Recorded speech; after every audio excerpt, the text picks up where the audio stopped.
بسم اللہ الرحمن الرحیم۔ سامعین اور ناظرین السلام علیکم۔ الفاظ کی طاقت چینل جو آپ کا اپنا چینل ہے، اس میں آپ کو خوش آمدید۔ آپ ہمیشہ بڑے بڑے لوگوں کے، سیاسی لیڈروں کے، بہت بڑے بڑے لوگوں کے انٹرویو تو سنتے رہتے ہیں، لیکن آج میں آپ کے ساتھ ایک بہت بڑے انسان کا چھوٹی سی گفتگو ہے یا انٹرویو سمجھ لیں، لیکن ویڈیو اس نے بہرحال بنانے سے انکار کر دیا تھا، اس کی بات کرنے لگا ہوں۔ ہوا کچھ یوں کہ میڈیکل لیبارٹری میں مجھے اپنے والدین کے کچھ ٹیسٹ کروانے تھے۔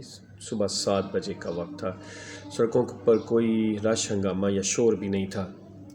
بعض ٹیکنیکل وجوہات کی بنا پر 25 منٹ کا انتظار تھا۔ لیب کے باہر سرمئی یونیفارم میں پہنے ایک نوجوان فرش کی صفائی میں مصروف تھا۔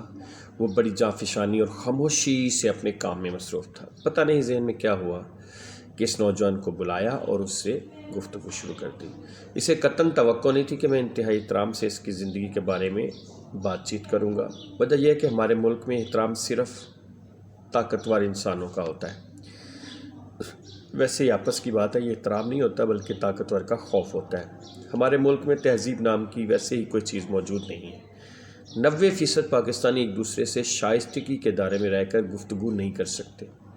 95% مردوں کو خواتین سے بات کرنے کا سلیقہ تک نہیں ہے۔ بہرحال بات اس بھائی یعنی کہ سویپر بھائی کی ہو رہی تھی۔ پوچھا کہ بھائی زندگی کیسی گزر رہی ہے؟ زندگی بہت اچھی گزر رہی ہے۔ میرے لیے یہ جواب جو ہے وہ بڑا حیران کن اور عجیب تھا کہ امیر ترین لوگ بھی آج کل ہر وقت کڑتے رہتے ہیں۔ ان کی زندگی میں سکون اور اطمینان تقریباً ختم ہو چکا ہے۔ آپ کا نام کیا ہے؟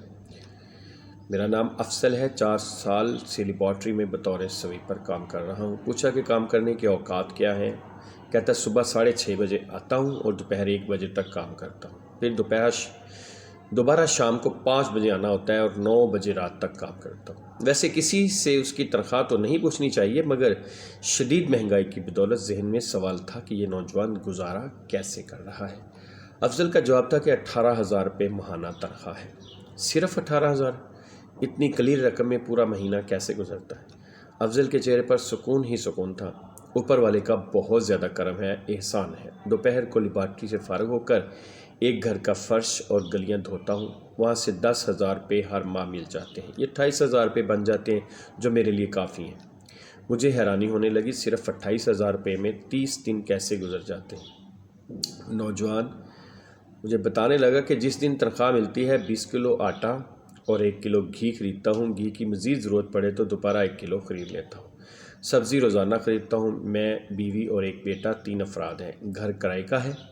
پہلے کرایہ 8,000 تھا، اب مالک نے 10,000 کر دیا ہے۔ مالک بھی تو مجبور ہے، اس مہنگائی میں اس نے بھی تو گزارا کرنا ہے۔ اہم نقطہ یہ ہے کہ افضل نے کرایہ بڑھانے پر مالک مکان کی کوئی بد تعریفی نہیں کی۔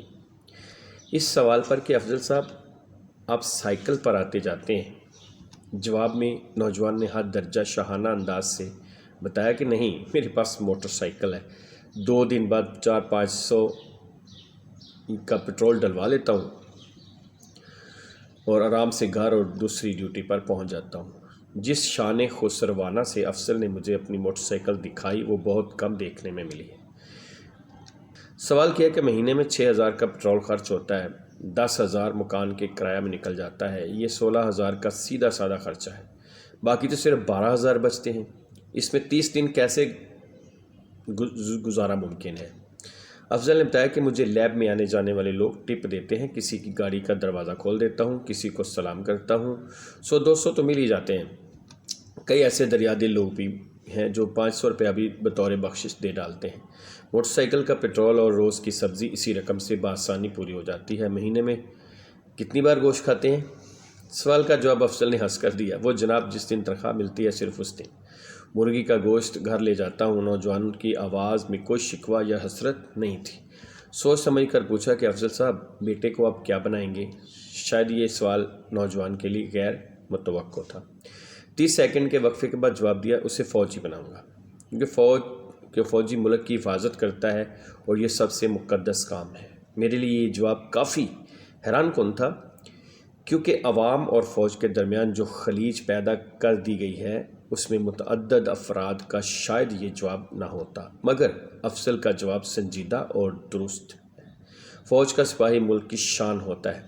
جس طرح لیبارٹری کا ڈاکٹر لوگوں کی صحت کا خیال رکھتا ہے، بالکل اسی طرح فوجی اپنے وطن کی سرحدوں کا خیال رکھتا ہے۔ 20-25 منٹ بعد جب میں اپنے میڈیکل ٹیسٹ کروا کر گھر واپس جا رہا تھا، ذہن میں بہت سے سوالات اٹھ رہے تھے۔ افضل سارا دن محنت مزدوری کرتا ہے، فرش صاف کرتا ہے، کچرا اٹھاتا ہے، کھڑکیوں دروازوں کے شیشے صاف کرتا ہے، گھر کی گلیاں دھوتا ہے۔ اس کی مجموعی آمدنی 28,000 روپے ماہانہ ہے۔ بخشش سے تھوڑی سی کشادگی آ جاتی ہے، مگر اس کے چہرے پر کوئی ملال یا مایوسی نہیں تھی۔ وہ صرف خدا کا شکر ادا کرتا ہے اور خوش و خرم نظر آتا ہے۔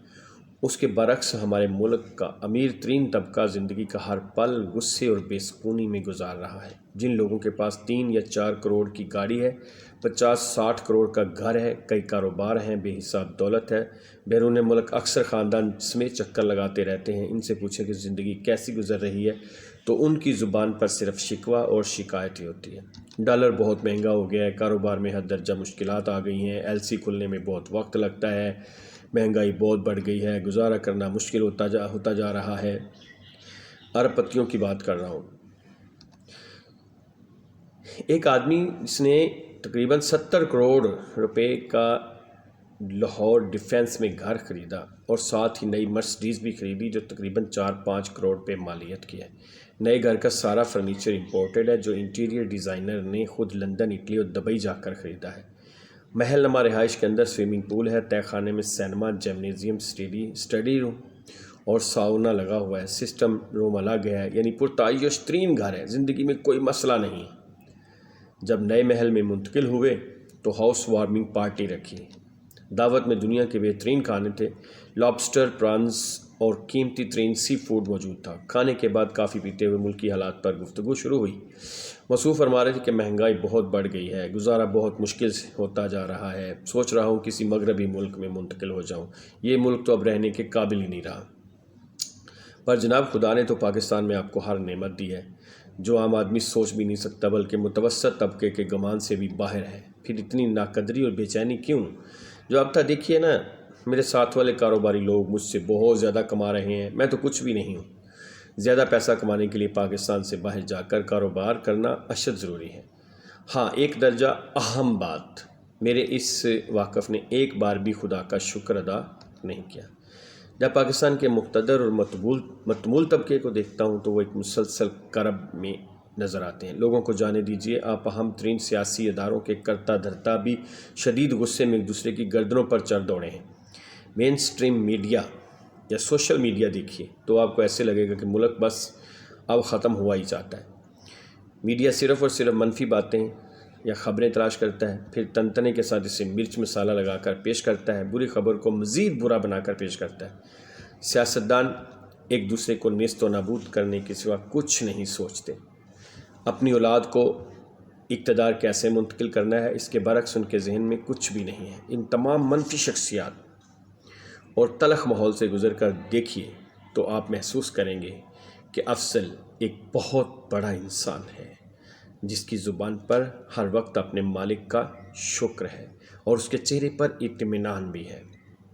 اور اطمینان ایسی دولت ہے جو نہ پیسے سے، نہ مرسڈیز سے، نہ بہت بڑے بنگلوں سے ملتا ہے، بلکہ یہ دل کا اطمینان ہوتا ہے جس کو اللہ تعالیٰ نصیب فرمائے۔ آپ ہمارے چینل پر نئے ہیں تو اس کو سبسکرائب بھی کریں، اس کے ساتھ جڑے رہیں، اور بھی اچھی اچھی باتیں ہم آپ سے شیئر کریں گے بہت سے موضوعات پر۔ اس کو آپ کا اور ہمارا ساتھ انشاءاللہ قائم رہے گا۔